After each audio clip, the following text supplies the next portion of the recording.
Before this story begins, let me ask you something simple. Have you ever gone to a shop with the same money you carried last year, and still came back with fewer things? If yes, then this story is about you.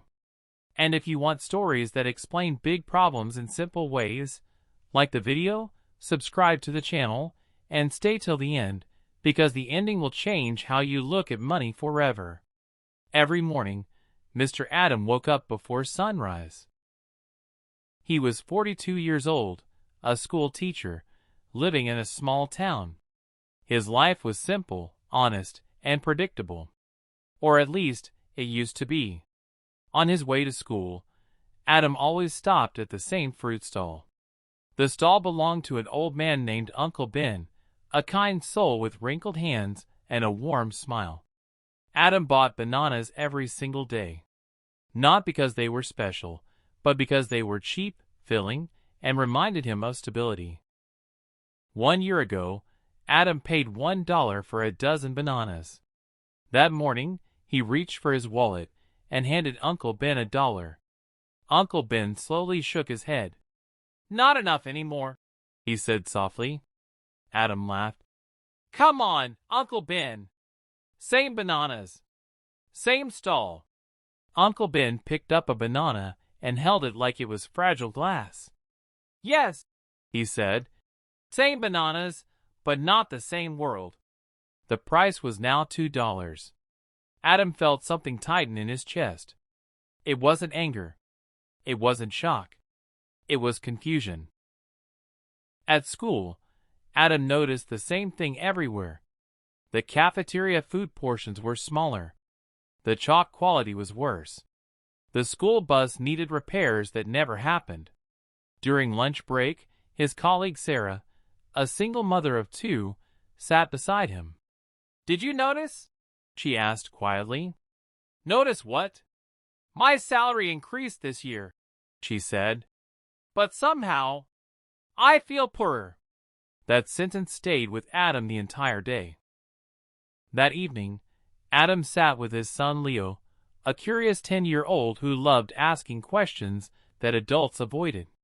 "Dad," Leo said, peeling a banana carefully, "why do we buy fewer snacks now?" Adam paused.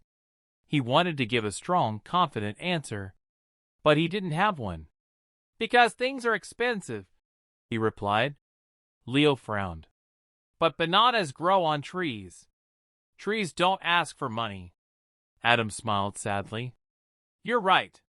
But the journey from tree to us does." That night, Adam decided to understand what was really happening. The next morning, he returned to Uncle Ben's stall, but this time he stayed longer. "Tell me the truth," Adam said. "Why are bananas so expensive now?"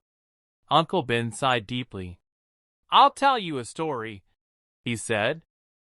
"Once," Uncle Ben began, "I bought bananas from farmers for cheap. Fuel was cheap. Transport was cheap. Electricity was cheap. Workers were paid fairly, but costs were stable. Then fuel prices went up.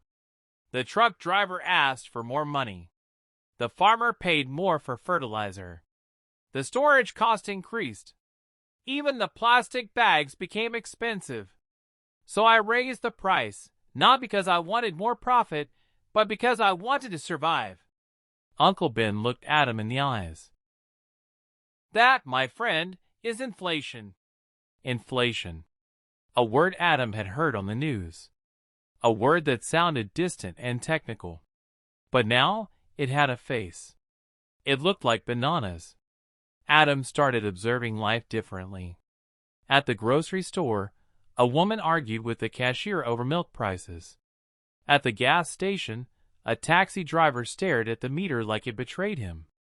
At home, Adam's wife started cutting expenses quietly, without complaints. Inflation wasn't loud. It didn't shout. It slowly erased comfort. Weeks passed. The government announced salary increases. People celebrated online. But prices rose faster. Adam realized something painful. When money increases faster than goods, money loses value. It wasn't that people earned less. It was that money meant less. One day, Leo came home upset. Dad, my friend Jake can't come on the school trip. His parents say it's too expensive. Adam felt a deep anger, not at prices, but at helplessness. That night, he sat Leo down. Let me explain inflation to you with bananas, he said. Leo listened carefully. Imagine yesterday, one banana cost 1 coin. Today, the same banana costs 2 coins. Did the banana become better? Leo shook his head. No, Adam continued. The banana is the same. The coins changed. Leo's eyes widened. So money is weaker now? Adam nodded. And that, he said, is why everything feels expensive. Adam decided to do something. He started teaching his students about money, not from textbooks, but from life. He explained saving, skills, and value. He told them that inflation punishes those who only hold money and rewards those who grow. Slowly, parents started listening too. Sarah began learning new skills online. Uncle Ben partnered with farmers to reduce costs. The community supported local businesses instead of wasting money blindly. Inflation was still there, but fear was not. 1 year later, Adam returned to Uncle Ben's stall. The price of bananas was still high, but Adam smiled, because now he understood. Inflation wasn't a monster. It was a message telling people to adapt, to learn, to grow. Adam looked at the camera, yes, at you. If this story made you understand inflation even a little, he said, then don't keep it to yourself. Like this video. Subscribe to the channel.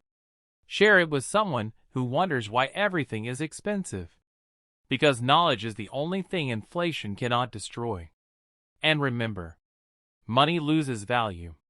Skills gain value. Understanding changes everything.